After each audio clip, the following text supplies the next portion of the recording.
Hello বন্ধুরা, আমার খুঁটিনাটি গল্পে তোমাদের সবাইকে স্বাগত। কালকে আমরা গেছিলাম একটা আইসক্রিম ডেটে।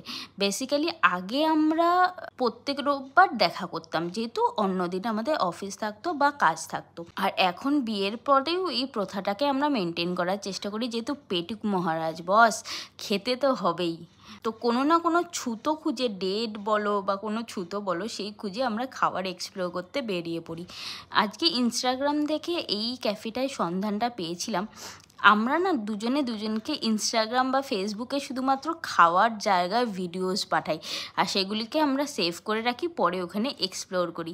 তো এটা ছিল কালীঘাটে একটা জায়গা, ছোট একটা ক্যাফেটা খুবই ছোট ছিল, কিন্তু আইসক্রিম ছিল অসাধারণ। খাবারগুলো এখনও খাইনি, তাই বলতে পারবো না, আবার কোনো দিনে গেলে তোমাদের বলে জানাবো।